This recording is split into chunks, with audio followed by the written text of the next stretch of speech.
I think a major reason why people like can get away with filing illegitimate takedown notices is because his victims don't understand what a counter notice is.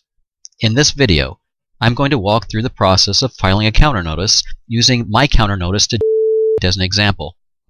At the top of the counter notice form, you're told that by filing a counter notice, you're saying that the claimant made a mistake or misidentified your content, and you're given 3 warnings.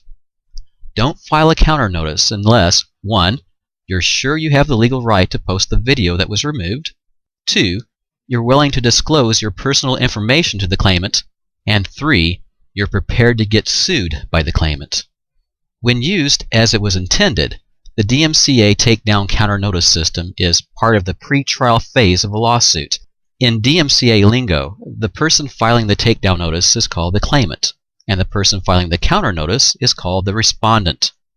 Once the respondent files the counter notice, the next step in this legal process is for the claimant to file an injunction against the contested video and give legal notice to the respondent. The claimant then becomes the plaintiff in the ensuing lawsuit, and the respondent becomes the defendant. If you don't think you can easily dispatch a lawsuit, don't file a counter notice. These warnings are followed by a list of videos containing the contested content. Interestingly, you are not told what the contested content is or why it's being contested, even though the claimant had to provide that information when he filed his takedown notice. The reason for all this secrecy is because it's the basis of the claimant's potential lawsuit against you. You will be given this information when you receive the court documents.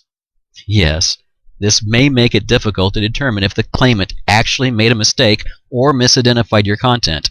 But if you're willing to proceed, check the boxes next to all the videos you want to file counter notices for, and don't look back. Next comes 3 notes that you have to check a box to confirm you read. The first deals with the concept of fair use or fair dealing and provides a relevant link.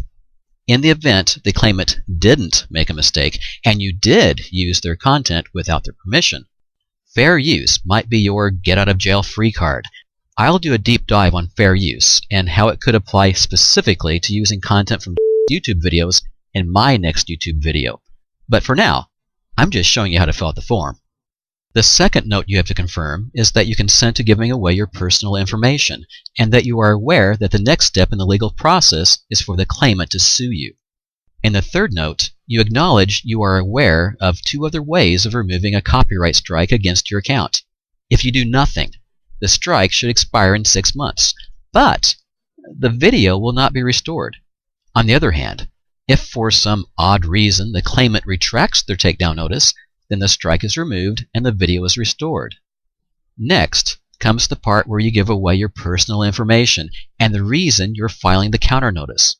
Now, I've said before that I'd have to be dumber than a box of rocks to give my personal information, and I am dead certain that's still true. Has repeatedly demonstrated that he can be venomous in launching personal attacks on people who disagree with him. But considering all the ways might be able to obtain my personal information, this is definitely the safest because it gives me control over how can use that information. I'm giving my home address and telephone number so that he or his attorney can deliver court documents to me. That is all can legally do with the information I give him. If should publish my personal information in a YouTube video or give it to any of his cohorts so that they can harass me, such action could seriously damage his case against me. Even if he doesn't take me to court, sharing information that I was legally forced to give him as part of this pre-trial process would be a surefire way to get his account closed and possibly get himself permanently banned from YouTube for abusing the DMCA. It might also put him on the receiving end of a lawsuit. Next to your personal information are 2 200-character boxes, one for you to state the reason you're filing the counter notice, and the other for a message you want the claimant to see.